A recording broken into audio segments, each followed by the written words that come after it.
Bagian 3. Perjuangan untuk memperoleh pengakuan. Perang mati-matian, awalnya hanya demi gengsi. Apakah yang dipertaruhkan bagi masyarakat di seluruh dunia, dari Spanyol dan Argentina sampai Hungaria dan Polandia, ketika mereka menjatuhkan pemerintahan diktator dan membangun sebuah negara demokrasi liberal? Sampai batas tertentu, jawabannya adalah sesuatu yang sepenuhnya negatif yang didasarkan pada kesalahan dan ketidakadilan dari ordo politik sebelumnya. Mereka ingin membuang para kolonel yang dibenci atau para bos partai yang menindas mereka, atau hidup tanpa ketakutan terhadap penahanan yang sewenang-wenang.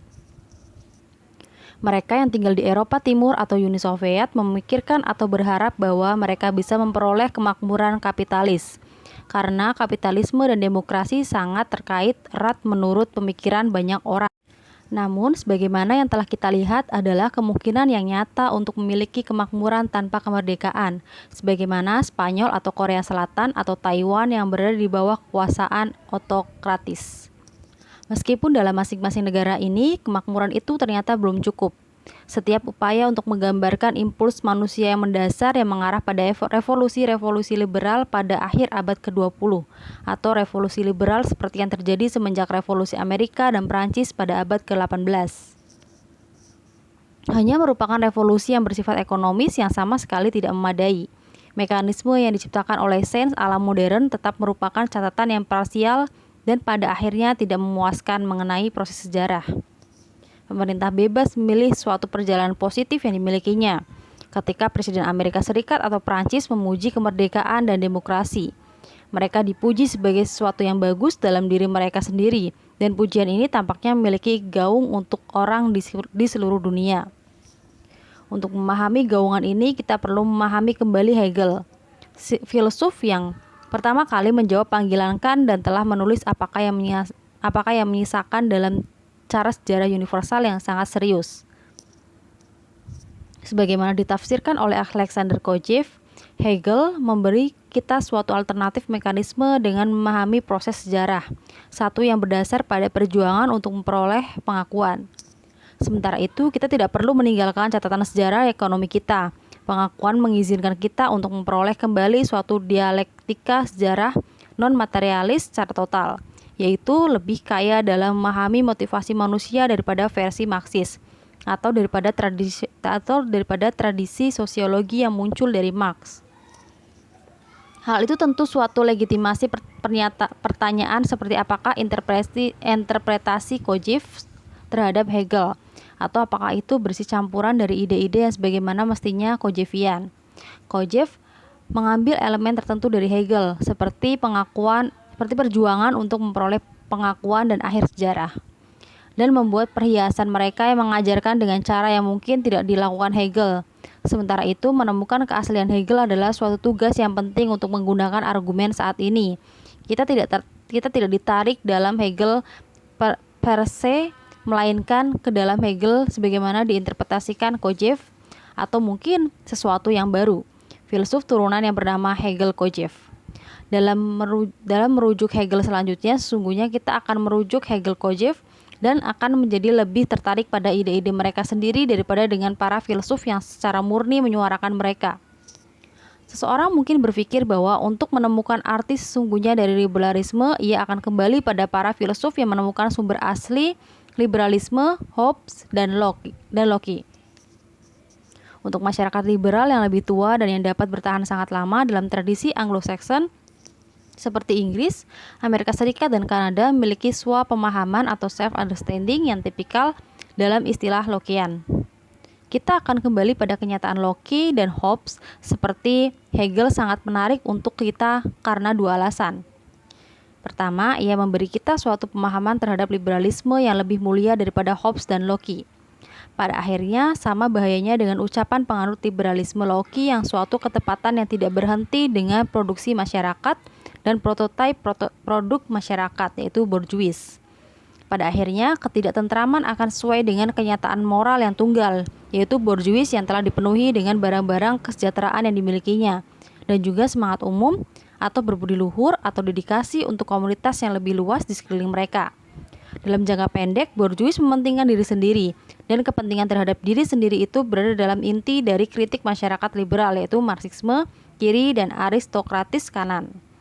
Hegel berbeda dengan Hobbes dan Locke, memberi kita suatu pemahaman terhadap suatu masyarakat demokrasi yang berdasarkan pada bagian kepentingan terhadap diri sendiri dan dari kepribadian manusia, dan berusaha untuk melindungi bagian itu sebagai inti dari proyek politik modern. Apakah pada akhirnya dia berhasil mengembalikan hal ini agar kelihatan? Pertanyaan terakhir yang akan menjadi pembahasan pada buku ini.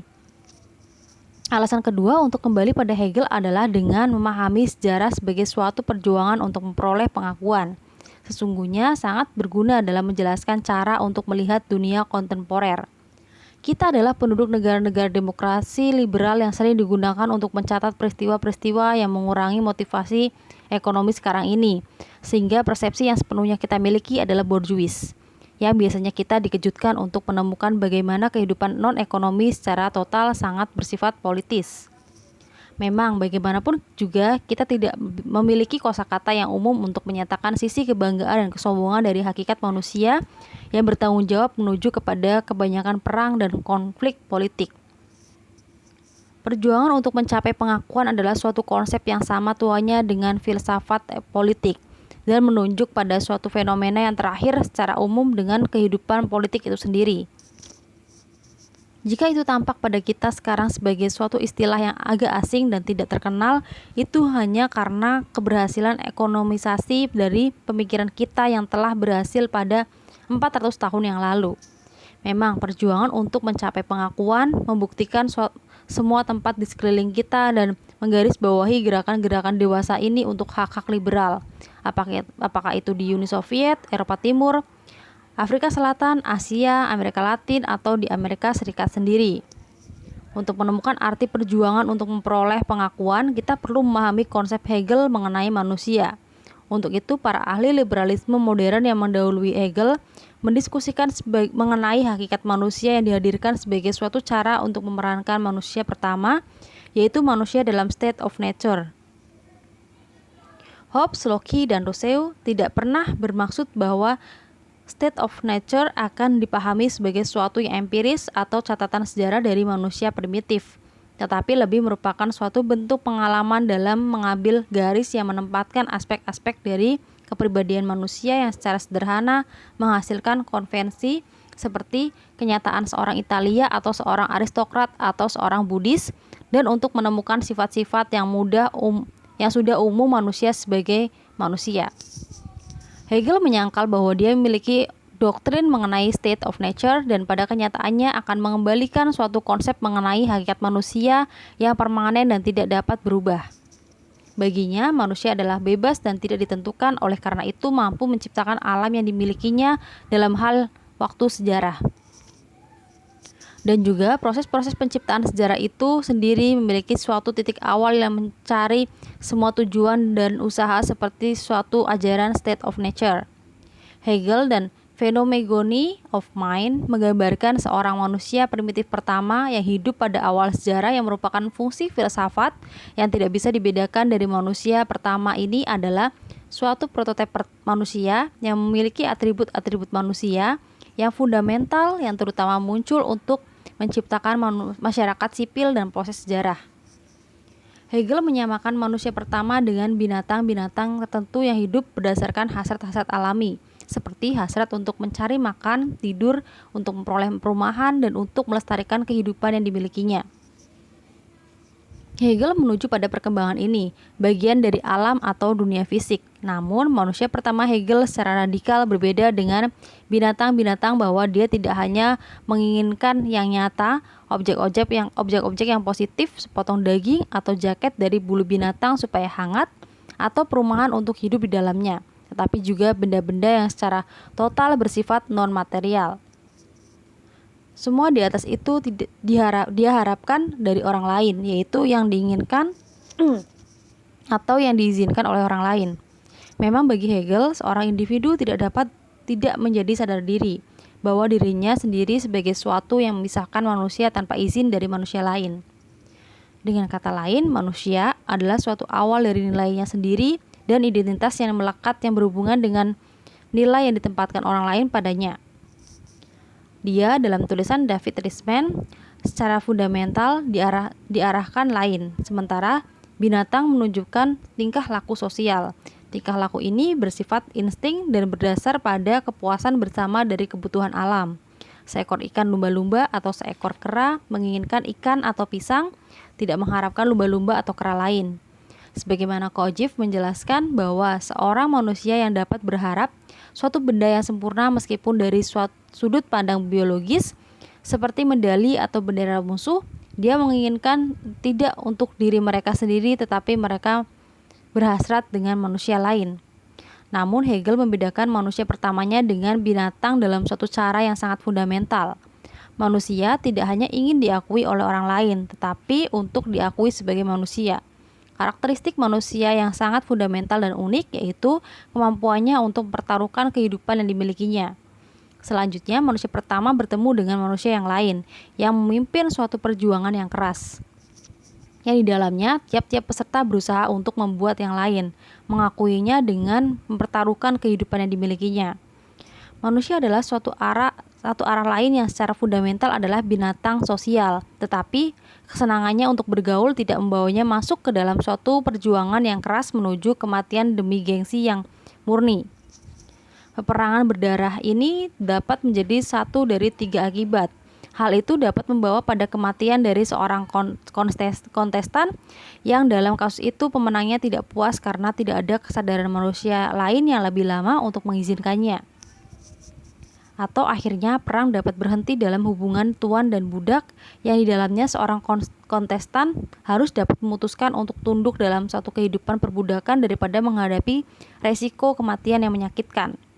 Pemilik budak kemudian dipuaskan karena dia tidak mempertaruhkan hidupnya dan menerima pengakuan untuk yang telah dikerjakan terhadap manusia lain. Pada awalnya, pertemuan antara manusia pertama dan state of nature Hegel adalah state of nature hopes atau negara perang Loki, tetapi isu-isu itu tidak pada suatu kontrak sosial atau bentuk lain dari masyarakat sipil yang damai, tetapi dalam satu hubungan yang tidak sejajar, yang tinggi atau antara tuan dan budak. Sebagaimana Marx, Hegel menyatakan bahwa masyarakat primitif terbagi ke dalam kelas-kelas sosial. Namun, tidak seperti Marx, Hegel percaya bahwa yang lebih penting adalah perbedaan kelas yang tidak berdasar pada fungsi ekonomi, seperti apakah seseorang itu adalah tuan tanah atau seorang petani, tetapi pada sikap seseorang dalam menghadapi kematian yang menyakitkan. Masyarakat terbagi antara para tuan yang ingin mempertaruhkan hidup mereka. Pemahaman Hegelian mengenai stratifikasi kelas yang awal menurut kemungkinan sejarah lebih akurat daripada Marx. Beberapa masyarakat aristokrasi tradisional pada awalnya keluar dari etos primitif suku-suku yang nomaden yang telah menaklukkan banyak orang yang sudah menetap melalui kemenangan dengan kekejaman, kekejian, dan keberanian. Pada awalnya, setelah penaklukan, para tuan pada generasi berikutnya berada pada lahan-lahan dan mengambil suatu hubungan yang bersifat ekonomi sebagai tuan, memungut pajak atau upeti dari para budak pertanian melalui aturan-aturan mereka. Namun etos prajurit, perasaan superioritas bawaan yang berdasar pada hasrat untuk mempertaruhkan kematian pada awalnya kembali pada inti budaya masyarakat dunia aristokratis. Lama setelah tahun-tahun damai dan luang telah memperbolehkan beberapa aristokrat yang merosot akhlaknya ke dalam negara-negara yang manja dan bersifat seperempuan. Pada awalnya, banyak catatan pengikut Hegel ini menyatakan bahwa manusia pada awalnya sangat asing pada telinga modern, khususnya mengidentifikasikan dirinya dari hasrat untuk mempertaruhkan suatu kehidupan dalam suatu perang untuk prestis yang murni sebagai dasar yang kuat dari pembawaan manusia. Bukankah itu adalah kehendak untuk mempertaruhkan suatu kehidupan dengan suatu adat yang sederhana dari masyarakat primitif yang sejak lama telah hilang dari dunia? Selama pertarungan dan pembalasan pembunuhan, dalam dunia kita ada orang yang masih menghindar dari risiko kehidupan mereka dalam perang berdarah yang mengakhiri suatu nama, suatu bendera atau sepotong pakaian. Tetapi mereka bertujuan untuk memiliki kelompok-kelompok dengan nama seperti darah atau Crips dan membuat kehidupan mereka berhubungan dengan obat bius atau kehidupan lain di negara-negara seperti Afghanistan. dalam perasaan seperti apakah seseorang dapat berkehendak untuk membunuh dan dibunuh, mengakhiri suatu simbol nilai yang murni, mengakhiri prestis atau pengakuan, dikatakan menjadi manusia yang lebih mendalam daripada seseorang yang lebih dapat meresahkan suatu tantangan terakhir dan mengizinkan pertanyaan untuk mengadili atau diadili perdamaian. Kepentingan hasrat untuk mempertaruhkan kehidupan seseorang dalam suatu peperangan demi gengsi hanya dapat dipahami jika kita merenungkan lebih dalam pandangan Hegel mengenai arti dari kebebasan manusia. Dalam tradisi memperkenalkan kita pada suatu pemahaman awam dari kemerdekaan sebagai suatu seperti ketidakhadiran sederhana yang membatasi manusia. Menurut Thomas Hobbes, kemerdekaan atau kebebasan menandakan tidak adanya oposisi sebagaimana semestinya. Dengan oposisi berarti saya menghalangi gerakan eksternal dan mungkin diterapkan tidak kurang untuk menciptakan sesuatu yang irasional dan badan yang tidak bernyawa daripada yang rasional. Dari definisi ini, sebagai sebuah batu menggelinding ke bawah suatu daerah perbukitan dan seekor beruang yang marah yang menakjubkan di sekeliling pohon-pohon tanpa paksaan keduanya akan berkata untuk menjadi bebas. Namun pada kenyataannya kita mengetahui bahwa jatuhnya batu itu ditentukan oleh interaksi yang menyeluruh dari suatu kehendak alami, insting, dan kebutuhan. Seekor beruang yang marah memakan makanan di dalam hutan hanya bebas dalam suatu perasaan yang formal. Tidak ada pikiran tetapi untuk menjawab insting-insting dan rasa laparnya. Beruang-beruang itu secara tipikal tidak berhenti pada tingkat rasa lapar pada sebab-sebab kepentingan yang lebih tinggi. Tingkah laku batu dan beruang itu ditentukan oleh hakikat fisik yang mereka miliki dan oleh lingkungan sekeliling mereka, yang dalam perasaan mereka seperti program mesin-mesin untuk dijalankan dengan seperangkat aturan tertentu. Pada akhirnya hukum-hukum itu menjadi hukum-hukum fisik yang fundamental. Menurut definisi Hobbes, semua manusia secara fisik tidak berdiri dari sesuatu yang akan dipertimbangkan dengan bebas.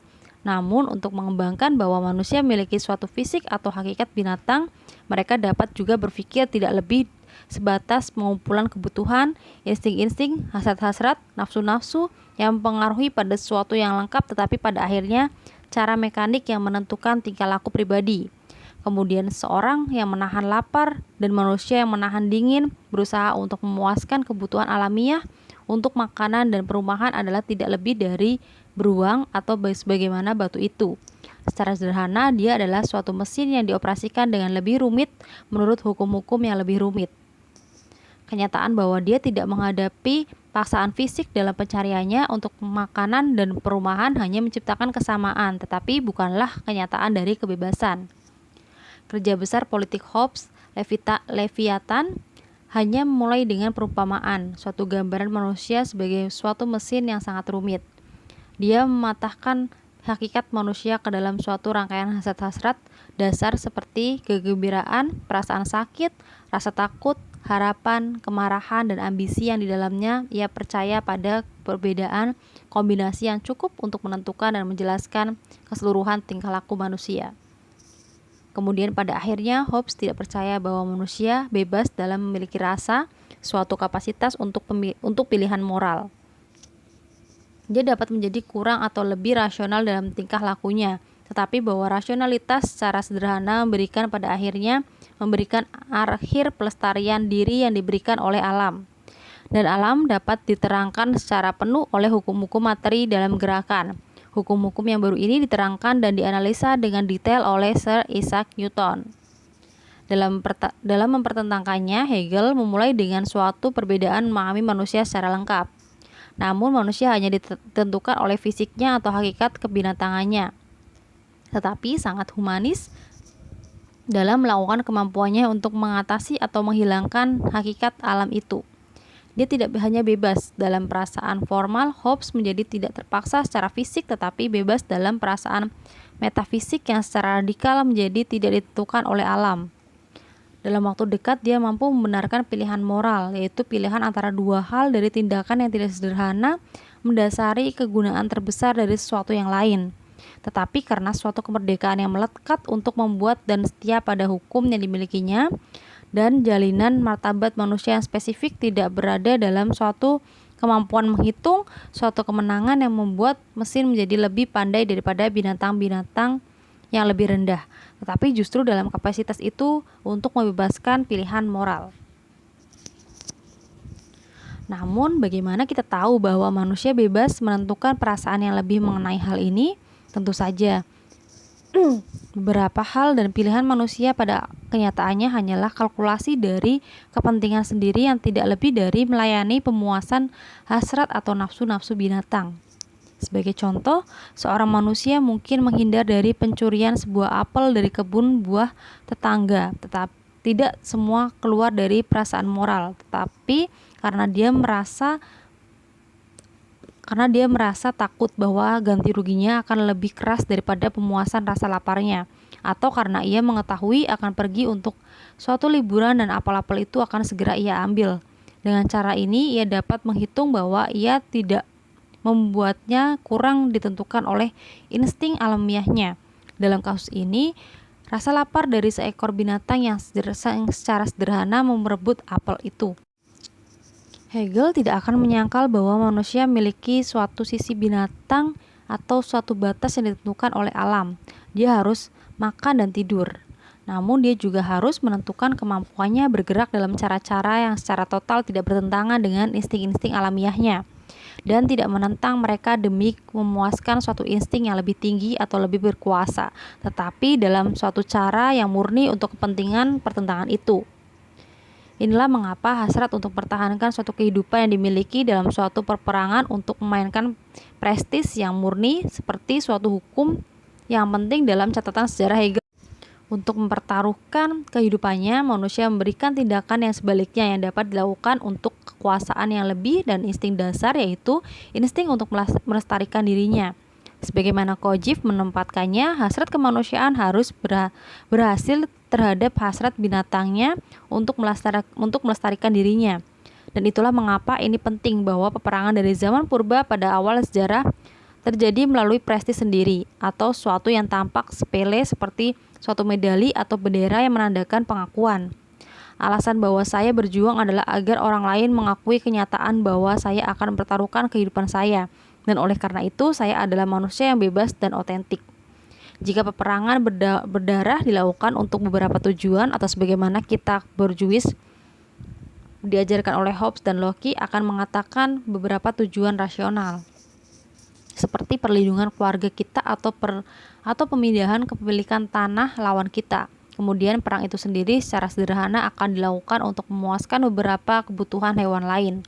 Pada kenyataannya, binatang-binatang yang lebih rendah mampu mempertaruhkan kehidupan mereka dalam peperangan untuk sesuatu, katakanlah untuk melindungi kaum muda mereka atau membuat batas wilayah untuk mencari makan di dalamnya. Dalam tiap-tiap kasus tingkah laku ini secara instinktif ditentukan dan memunculkan tujuan secara evolusi adalah untuk menjamin kelangsungan hidup spesies-spesies itu. Hanya manusia yang mampu menggunakan dalam suatu peperangan untuk satu-satunya tujuan yang tampak bahwa dia telah jijik dengan kehidupan dimilikinya, bahwa dia adalah sesuatu yang lebih lengkap daripada mesin atau seorang budak untuk nafsunya. Dalam waktu dekat, dia memiliki martabat manusia yang khusus karena dia bebas. Seseorang mungkin berpendapat bahwa tingkah laku yang bertentangan dengan insting seperti hasrat untuk mempertaruhkan kehidupannya dalam suatu perang bergengsi secara sederhana masih ditentukan oleh insting yang lebih dalam dan lebih otentik dari yang disadari Hegel. Memang biologi modern berpendapat bahwa binatang-binatang sebagaimana manusia menggunakan perang dalam menggapai prestis. Seseorang terlebih dahulu tidak akan mengatakan lebih lambat mengenai agen-agen moral. Jika kita mengambil pelajaran dan hakikat sains modern secara sungguh-sungguh, dunia manusia sama sekali lebih rendah daripada dunia alam. Hegel dan pendahulunya Immanuel Kant telah menyadari bahwa yang mendasari secara materialistik sains natural modern yang diajukan untuk membebaskan kemungkinan pilihan manusia. Tujuan akhir terbesar dari Critique of Pure Reason Kant adalah untuk membatasi suatu pulau ini.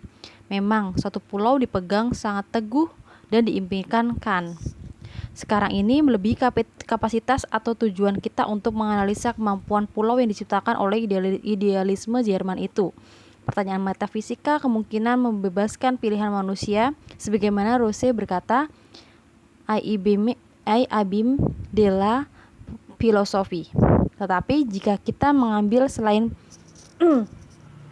pertanyaan yang menyiksa ini untuk peristiwa itu, kita masih mencatat sebagai gejala psikologis Hegel menekankan pada kepentingan resiko kematian untuk suatu yang sangat nyata dan penting, atau apakah itu tidak akan memunculkan kebebasan yang akhirnya bergerak sebagaimana jika hal itu terjadi, dan menilai tiap-tiap yang hilang dengan kemampuan merekam untuk membuat apa yang mereka percaya menjadi pilihan-pilihan moral yang sejati.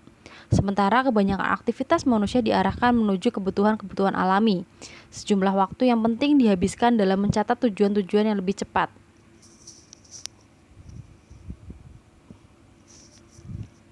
Manusia tidak hanya melihat kenikmatan material, tetapi menaruh hormat atau pengakuan, dan mereka percaya bahwa mereka layak dihormati karena mereka memiliki martabat atau nilai tertentu. Dalam psikologi atau ilmu pengetahuan politik, bahwa dia tidak mengambil ke dalam catatan mengenai hasrat manusia untuk memperoleh pengakuan dan kejarangannya, tetapi sangat berat hasratnya untuk berbuat dalam waktu yang bertentangan dengan insting alami yang lebih kuat. Kadang-kadang akan terjadi salah paham yang sangat penting mengenai tingkah laku manusia. Bagi Hegel, kemerdekaan tidak hanya suatu gejala psikologis, tetapi merupakan esensi yang jelas membedakan manusia. Dalam perasaan ini, kebebasan dan alam bertentangan secara diametrik. Kebebasan tidak berarti kebebasan yang untuk hidup dalam alam atau menurut alam. Lebih dari itu, kemerdekaan hanyalah awal dari berakhirnya alam. Kebebasan manusia hanya muncul bila manusia mampu untuk masuk ke dalam alamnya, keberadaan binatang, dan untuk menciptakan sesuatu yang baru bagi dirinya sendiri. Sebagai titik awal yang melayani untuk proses penciptaan diri sendiri adalah perjuangan menuju kematian untuk prestis yang murni. Akan tetapi perjuangan untuk memperoleh pengakuan ini adalah kegiatan pertama manusia yang asli, yang itu jauh dari akhir. Peperangan berdarah antara manusia pertamanya Hegel adalah titik awal dari dialektika Hegelian, dan masih memberi kita suatu jalan yang sangat panjang dari demokrasi liberal modern.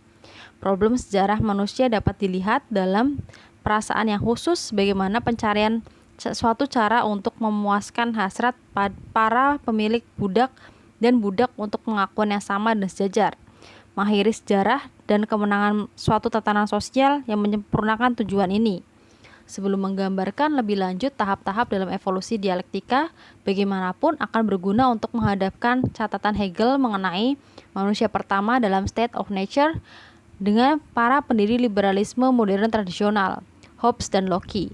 Untuk sementara, titik awal dan akhir Hegel adalah sangat mirip dengan para pemikir Inggris. Konsepnya mengenai manusia berbeda secara radikal dan memberi kita dengan suatu cara yang sangat berbeda untuk melihat demokrasi liberal dewasa ini.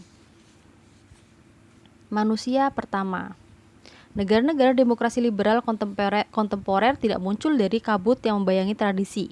Seperti masyarakat komunis, mereka dengan sengaja diciptakan oleh umat manusia pada masa tertentu, atas dasar pemahaman teoritis tertentu mengenai manusia dan institusi-institusi politik yang tepat yang seharusnya mengatur kehidupan masyarakat manusia.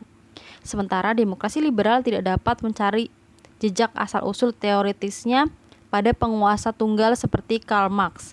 Ia tetap mengklaim berdasarkan pada prinsip-prinsip rasional khusus yang mewakili kekayaan warisan intelektual yang sekarang bisa kita cari jejaknya. Prinsip-prinsip yang menggarisbawahi demokrasi Amerika yang dikodifikasi dalam Declaration of Independence and Constitution, didasarkan pada tulisan-tulisan Jefferson, Madison, Hamilton, dan para founding father Amerika yang lain, yang pada gilirannya memperoleh ide-ide mereka dari tradisi liberal Inggris, dari Thomas Hobbes dan John Locke. Jika kita harus membongkar pemahaman atau self-understanding mengenai negara demokrasi liberal tertua di dunia, suatu pemahaman yang telah diadopsi oleh banyak masyarakat demokratis di luar Amerika Utara, kita perlu melihat ke belakang pada tulisan-tulisan politik dari Hobbes dan Locke. Untuk sementara, para pengarang ini banyak membantah asumsi-asumsi Hegel berkenaan dengan hakikat manusia pertama mereka dan tradisi liberal Anglo-Saxons yang berasal dari mereka mengambil sikap tegas yang sangat berbeda terhadap hasrat untuk memperoleh pengakuan. Saat ini, Thomas Hobbes dikenal terutama karena dua hal, karakterisasinya terhadap states of nature sebagai yang tersendiri, miskin, buruk, kasar, dan pendek, dan doktrinnya mengenai kedaulatan monarkis absolut yang seringkali diperbandingkan secara tidak tepat dengan penegasan Locke yang lebih liberal mengenai hak melakukan revolusi untuk melawan tirani. Namun, sementara Hobbes bukanlah seorang demokrat dalam pengertian kontemporer dari istilah itu. Ia adalah orang yang paling liberal di mana filsafatnya merupakan sumber utama yang memunculkan berbagai cabang pemikiran liberalisme modern. Karena itu, Hobbes-lah orang yang pertama kali menetapkan prinsip bahwa legitimasi pemerintah berasal dari hak-hak masyarakat ketimbang dari hak-hak ilahi para raja atau dari keunggulan alami milik mereka yang berkuasa. Dalam hal ini, perbedaan-perbedaan antara dia di satu pihak dan Locke atau para pengarang Declaration of Independence Amerika di pihak yang lain adalah sepele bila dibandingkan dengan jurang pemisah antara Hobbes dan para penulis yang masanya lebih dekat dengannya seperti Fillmore dan Hooker. Hobbes menderivasi prinsip-prinsipnya tentang hak dan keadilan dari karakterisasinya mengenai manusia dalam state of nature. State of nature-nya Hobbes adalah sebuah intervensi dari berbagai nafsu yang mungkin tidak pernah eksis sebagai suatu tahap yang umum dari sejarah manusia, tetapi suatu yang laten dimanapun ketika masyarakat sipil mengalami keretakan yang menjadi terbuka, misalnya di tempat-tempat seperti Lebanon setelah negara itu mengalami kehancuran dalam perang sipil pada pertengahan 1970-an. Seperti juga perang berdarahnya Hegel, state of nature-nya Hobbes dimaksudkan untuk menerangkan kondisi manusia ketika ia muncul dari interaksi nafsu-nafsu manusia yang paling permanen dan fundamental. Berbagai kesejajaran antara state of nature-nya Hobbes dan pertempuran berdarahnya Hegel adalah sangat mencolok. Pada tempat pertama, keduanya ditandai oleh kekerasan yang ekstrim. Realitas sosial yang utama bukanlah cinta dan kedamaian, tetapi perang dari manusia melawan manusia. Dan meskipun Hobbes tidak menggunakan istilah perjuangan untuk memperoleh pengakuan, pancang-pancang atau the stakes dalam perang orisinalnya tentang semua melawan semua secara esensial sama dengan Hegel. Menurut Hobbes, manusia mungkin memperjuangkan lebih dari sekedar kebutuhan-kebutuhan, tapi yang lebih sering ketimbang tidak, mereka memperjuangkan lebih dari sekedar hal-hal yang sepele. Dengan kata lain, lebih dari sekedar pengakuan. Hobbes, tokoh materialisme terbesar, mengakhiri gambaran hakikat manusia pertama dalam terma-terma yang tidak jauh berbeda dengan gambaran tokoh idealis Hegel, yaitu nafsu yang pertama dan terpenting yang menjerumuskan manusia dalam perang semua melawan semua, bukanlah perasaan iri hati terhadap kepemilikan material, tapi pemuasan dari kebanggaan dan kesombongan dari beberapa manusia ambisius. Ketika hasrat untuk hasratnya Hegel atau pencarian untuk memperoleh pengakuan tidak dapat dipahami sebagai tindak lain dari nafsu manusia yang secara umum menghendaki kebanggaan atau swapenghormatan, bila kita menyetujuinya, dan kesombongan, keangkuhan atau amour propre, atau bila kita tidak setuju. Selain itu, kedua filsuf juga memahami bahwa insting untuk swapemeliharaan dalam arti tertentu merupakan nafsu yang paling kuat dan paling luas dimiliki di antara nafsu-nafsu alami yang lain. Bagi Hobbes, insting ini sama panjangnya dengan benda-benda kebutuhan untuk komoditi kehidupan. Nafsu manusia yang cenderung sangat kuat untuk perdamaian. Hegel dan Hobbes keduanya melihat perang primordial adalah suatu tujuan antara yang fundamental di suatu sisi, kebanggaan dan hasrat manusia untuk memperoleh pengakuan yang menginduksikannya untuk mempertaruhkan kehidupannya dalam suatu perang untuk gengsi. Sementara di sisi lain, ia juga ancaman terhadap kematian yang keras, yang mengantarkannya pada kemunduran untuk menerima suatu kehidupan perbudakan yang jauh dari rasa damai dan aman. Dan akhirnya Hobbes akan menerima pendirian Hegel yang menempuh peperangan berdarah secara historis, menuju pada hubungan antara tuan dan budak sebagai seorang pejuang, rasa takut terhadap kehidupan, sampai pada yang lain. Dominasi kaum budak oleh para tuan bagi Hobbes adalah state of nature karena para budak melayani para tuan di bawah peraturan yang memaksa secara implisit. Bagaimanapun, Hobbes dan Hegel membedakan secara fundamental dan di mana tradisi liberalisme Anglo-Saxon mengambil keputusan kembali, yaitu memberikan bobot hubungan moral untuk nafsu-nafsu kebanggaan dan kesombongan, seperti pengakuan di satu pihak dan kekuatan akan kematian yang keras di pihak lain. Sebagaimana telah kita lihat, Hegel percaya bahwa hasrat untuk mempertaruhkan suatu kehidupan dalam perang untuk gengsi yang murni dalam beberapa hal menimbulkan pertanyaan apakah bisa membuat manusia menjadi manusia, dasar dari kebebasan manusia. Pada akhirnya Hegel tidak setuju hubungan yang sama antara budak dan tuan dan mengetahui dengan baik bahwa itu adalah primitif dan menindas. Bagaimanapun dia memahami bahwa suatu tingkat kebutuhan sejarah manusia yang ada di dalamnya, kedua istilah itu adalah persamaan kelas antara tuan dan budak, melanjutkan sesuatu yang penting bagi manusia. Kesadaran para tuan adalah untuknya dalam suatu pengertian tertentu yang lebih tinggi dan manusiawi dari para budak. Dengan menyampaikan kekuatan akan kematian, para budak tidak berhasil dalam pertaruhkan alam binatangnya di atas, dan oleh karena itu kurang bebas daripada tuannya. Dengan kata lain, Hegel menemukan sesuatu yang secara moral patut dipuji dan kebanggaan prajurit aristokrat yang menginginkan untuk mempertaruhkan kehidupannya, dan sesuatu yang tercela dalam kesadaran para budak yang melihat pelestarian diri mengenai suatu hal di atas. Di sisi lain, Hobbes menemukan tidak ada apapun yang secara moral menembus kebanggaan atau lebih tepat kesombongan. Tuan yang aristokratis memang adalah tempat hasrat untuk memperoleh suatu medali atau suatu bendera yang merupakan sumber dari semua kebanggaan dan kesengsaraan dalam state of nature. Baginya, nafsu manusia yang paling kuat adalah ketakutan akan kematian yang keras, dan perintah moral yang sangat kuat atau hukum alam adalah pelestarian eksistensi fisik yang dimiliki seseorang. Pelestarian diri adalah kenyataan moral yang fundamental.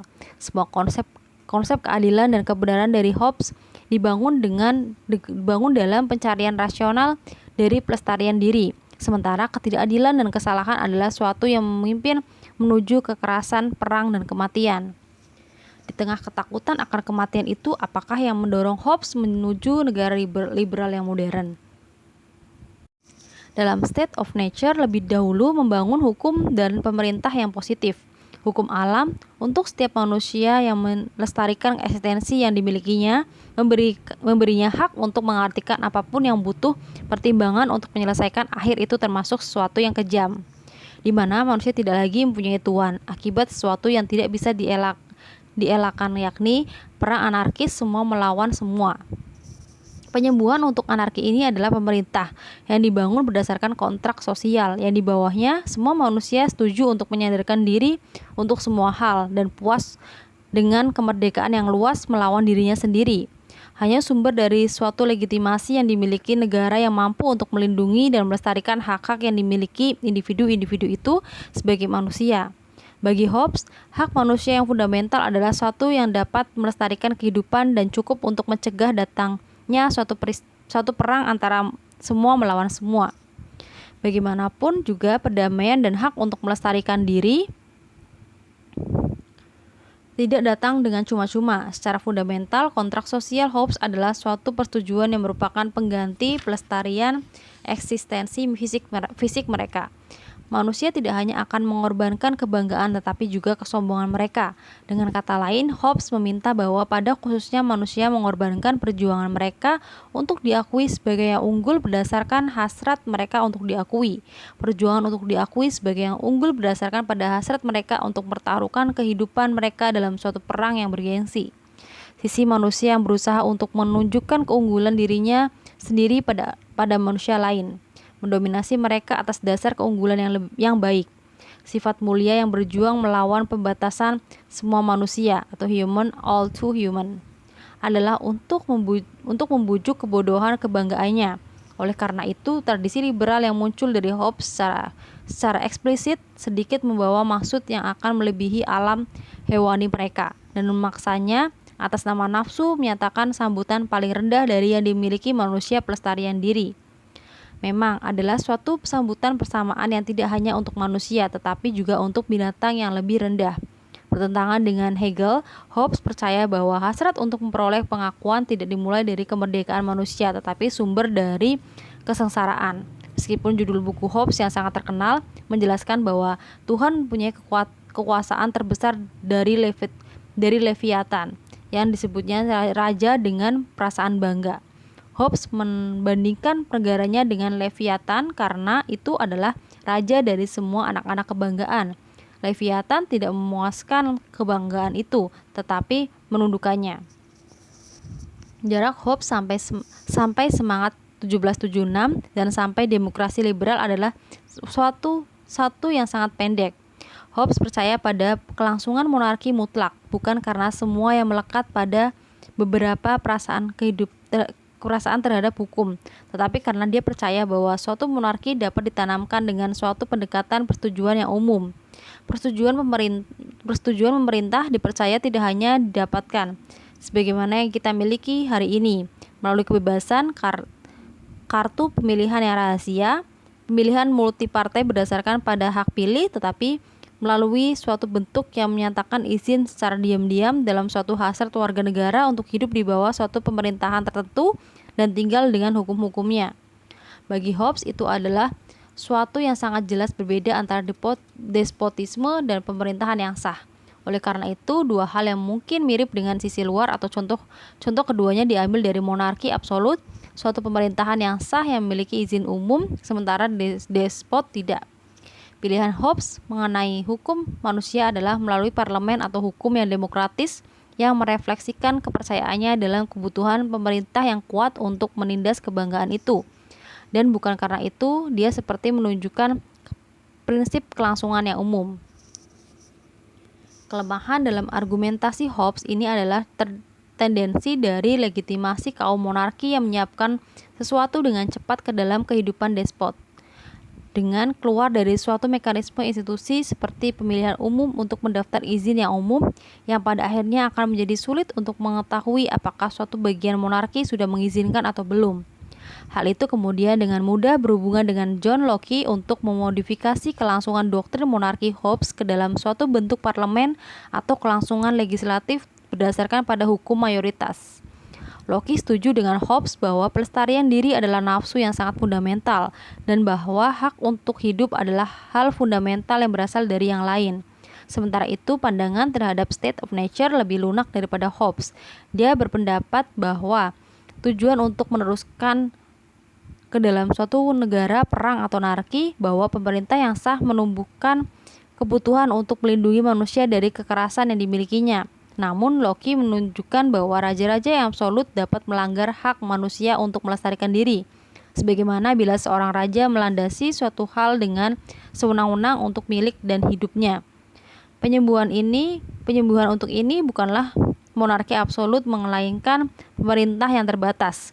Suatu rezim yang memberikan keamanan untuk hak-hak manusia yang fundamental bagi warga negara dan otoritas yang berasal dari izin untuk pemerintah. Menurut Locke, hukum alam Hobbes untuk melestarikan diri secara implisit adalah suatu hak melawan kepentingan warganya. Adalah benar bahwa itu ditunjukkan dalam paragraf pertama dari Declaration of Independence yang membicarakan mengenai kebutuhan orang untuk seorang manusia agar tidak membubarkan ikatan politik yang telah menghubungkan mereka dengan yang lain. Locke tidak akan berselisih dengan evaluasi kebaikan-kebaikan moral Hobbes dengan pengakuan melawan pelestarian diri. Terlebih dahulu harus dikorbankan untuk yang lebih lambat, yaitu hak alam yang fundamental yang berasal dari semua hak lain yang dinyatakan. Bertentangan dengan Hegel, Locke berpendapat bahwa manusia mempunyai hak yang tidak sederhana untuk suatu eksistensi fisik yang nyata, tetapi untuk suatu kenikmatan dan suatu kemakmuran yang juga potensial. Adanya masyarakat sipil tidak hanya untuk melestarikan perdamaian sosial, tapi juga untuk melindungi hak yang tekun dan rasional untuk menciptakan suatu keseimbangan bagi semua manusia melalui institusi milik pribadi. Kemelaratan alam digerakkan oleh banyak masyarakat seperti bahwa seorang raja adalah seorang yang memiliki wilayah yang luas dan subur atau di Amerika, atau juga perumahan dan pakaian yang lebih jelek daripada pekerja harian di Inggris. Manusia pertama Locke mirip dengan Hobbes dan secara radikal berbeda dengan Hegel. Sementara bagaimanapun dia berjuang untuk memperoleh pengakuan dalam state of nature, dia harus terdidik untuk memendam hasrat untuk memperoleh pengakuan terhadap hasrat untuk melestarikan hidup yang dimilikinya, dan untuk hasrat yang membantu kehidupan dengan kenikmatan material. Hasrat manusia pertama Hegel bukanlah kepemilikan terhadap benda-benda material, tetapi hasrat yang lain, pengakuan kemerdekaan dan kemanusiaan oleh orang lain, dalam mengejar pengakuan yang menunjukkan dirinya sendiri untuk menjadi tidak berbeda dengan benda-benda duniawi ini. Dimulai dengan milik pribadi dan berakhir dengan hidup yang dimilikinya.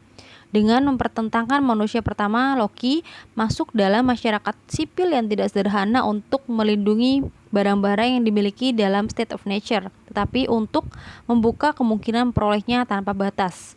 Meskipun usaha dari beberapa sarjana baru saja melihat pada akar rezim Amerika dalam republikanisme klasik, para pendiri Amerika sudah selesai jika tidak diilhami dengan ide-ide John Locke secara keseluruhan. Thomas Jefferson membuktikan sendiri kebenaran mengenai hak manusia untuk hidup, merdeka dan mencari kebahagiaan secara esensial, tidak berbeda dengan hak alami Locke untuk hidup dan memiliki. Para pendiri Amerika percaya bahwa orang Amerika mempunyai hak sebagaimana manusia, lebih dahulu untuk membangun semua otoritas politik di atas mereka, dan terutama mengusulkan pada pemerintah untuk melindungi hak-hak itu. Mendaftar hak-hak itu yang dipercaya orang Amerika sendiri yang diilhami oleh alam yang telah memperluas kehidupan berikutnya, kemerdekaan dan mencari kebahagiaan, termasuk yang tidak disebutkan satu persatu dalam Bill of Rights, tetapi yang lain seperti hak pribadi, menemukan sesuatu yang baru. Apapun keistimewaan seperangkat hak itu mempertaruhkan suatu bidang pilihan yang individual di mana kekuasaan negara dibatasi dengan kekerasan. Untuk seorang Amerika yang telah lulus mengenai pemikiran Hobbes, Locke, Jefferson, dan para pendiri Amerika yang lain, rasa hormat Hegel terhadap tuan yang aristokratis yang mempertaruhkan hidupnya dalam suatu perang yang bergengsi merasa harus sangat menentang dan teutonik. Bahwa tidak semua pemikiran Anglo-Saxon telah lupa untuk mengizinkan manusia pertama Hegel sebagai suatu tipe manusia otentik. Hal itu lebih dari sekedar problem politik yang mereka lihat sebagaimana adanya dalam beberapa pengertian yang berusaha membusuk, yang akan menjadi tuan untuk menerima kehidupan budak dalam suatu bentuk kelas-kelas masyarakat buruh. Ini karena mereka menilai pemuasan itu berasal dari pengakuan yang lebih rendah daripada Hegel, khususnya bila mempertimbangkan untuk melawan rasa sakit dari manusia pemilik dan tuan kematian. Memang mereka percaya bahwa rasa takut terhadap kematian yang kejam dan hasrat untuk memperoleh kenikmatan pelestarian diri menjadi kuat, yang mana nafsu-nafsu itu akan mengesampingkan hasrat manusia untuk memperoleh pengakuan dalam pikiran semua manusia rasional yang belajar dalam kepentingan diri yang dimilikinya. Ini adalah reaksi asli dari insting kita bahwa perang Hegel untuk memperoleh gengsi adalah irasional. Pada hakikatnya pilihan untuk kehidupan seorang tidak melebihi seorang tuan yang secara nyata tidak lebih rasional, meskipun seorang menerima hubungan moral yang lebih tinggi yang diberikan dalam pertimbangan pelestarian diri melalui pengakuan dalam tradisi Anglo-Saxon. Adalah tepat bahwa keunggulan moral menuntut pelestarian diri atau kenikmatan pelestarian diri dalam pemikiran Hobbes dan Locke yang membuat kita tidak puas. Pembangunan hukum melebihi pelestarian diri yang saling bersamaan. Masyarakat liberal tidak berusaha untuk membatasi semua tujuan positif untuk warga negara mereka atau memajukan suatu cara yang penting sebagai superior atau yang diinginkan atau yang lain. Adapun isi kehidupan yang positif mungkin harus diisi oleh individunya sendiri. Isi yang positif dapat menjadi sesuatu yang tinggi dari suatu pelayanan umum dan kedermawanan pribadi, atau hal itu seperti tidak berbeda. Memang pemerintah dijalankan untuk membiarkan perbedaan gaya hidup kecuali bila itu melatih hak seseorang mengenai yang lain. Dalam ketidakhadiran yang menyalin, menyalinkan tujuan-tujuan yang lebih tinggi, apakah biasanya memenuhi kekosongan pada inti liberalisme Lockean yang membuka kemakmuran dan sekarang terbebas dari ketidakleluasaan kebutuhan dan kemakmuran. Pembatasan pandangan manusia yang liberal menjadi lebih jelas jika kita mempertimbangkan produk masyarakat liberal yang lebih tipikal, suatu tipe baru dari individu yang sesudah itu menuju istilah yang merendahkan sebagai bourgeois. Manusia secara sempit mengkonsumsi benda-benda fisik dan pelestarian diri yang dimilikinya dengan segera. Tertarik pada komunitas yang di sekelilingnya hanya untuk mengembangkan itu dengan membantu perkembangan atau suatu yang berarti prestasi pribadi yang bagus. Manusia Lockean tidak butuh untuk bersifat sosial, patriotik atau memperhatikan kesejahteraan yang ada di sekelilingnya. Lebih dari itu, sebagaimana Kant mengusulkan, suatu masyarakat liberal dapat tersusun dari orang-orang yang penuh dengan tipu daya, memberi mereka yang rasional. Adalah tidak jelas bahwa warga negara dari suatu negara liberal, khususnya pada jenis Hobbesian, akan melayani tentara untuk mempertaruhkan hidupnya untuk negaranya dalam perang. Untuk itu, hak alami yang fundamental adalah pelestarian diri individu. Apakah dengan dasar itu dapat menjadi rasional untuk seorang individu menuju kematian untuk negaranya daripada mencoba untuk lari dengan uang dan keluarganya? Memang dalam waktu-waktu damai, liberalisme Hobbesian dan Lockean tidak memberikan alasan mengapa masyarakat yang mempunyai warga terbaik harus memilih melayani umum dan kewarganegaraan melalui suatu kehidupan pribadi dari pembuatan uang. Memang tidak jelas mengapa manusia Lockean harus menjadi aktif dalam kehidupan komunitasnya, menjadi murah hati secara pribadi untuk miskin, atau juga mengorbankan kebutuhan untuk memunculkan suatu keluarga. Pertanyaan praktis selanjutnya adalah apakah seorang dapat menciptakan suatu masyarakat yang dapat berjalan terus yang di dalamnya semua yang bersifat sosial hilang. Ada suatu peristiwa yang penting, yaitu untuk apakah tidak ada suatu kebohongan yang dalam mengenai manusia yang tidak dapat menaikkan pandangan yang lebih tinggi daripada kepentingan-kepentingan dari kebutuhan fisik sempit dan yang dimilikinya. Tuan yang aristokratis menurut Hegel mempertaruhkan hidupnya dalam suatu perang yang bergengsi adalah contoh yang sangat ekstrim bahwa gerak hati manusia tidak hanya sekedar kebutuhan alami atau fisik. Adalah tidak mungkin bahwa perjuangan untuk memperoleh pengakuan merefleksikan sesuatu yang panjang untuk diri yang transenden, yang terikat pada akar tidak hanya dari kekerasan state of nature dan perbudakan, tapi juga nafsu yang mulia dari patriotisme, perjuangan, kemurahan, dan semangat politik. Bagaimanapun juga, ini tidak berhubungan dengan semua sisi moral dari alam manusia. Bagian dari manusia yang menemukan pemuasan dan pengorbanan perhatian yang sempit terhadap badan tidak dapat kembali pada perspektif tuan dalam kebaikan hati budak dengan mengidentifikasi perjuangan para tuan untuk memperoleh pengakuan inti dari apakah sebenarnya manusia itu.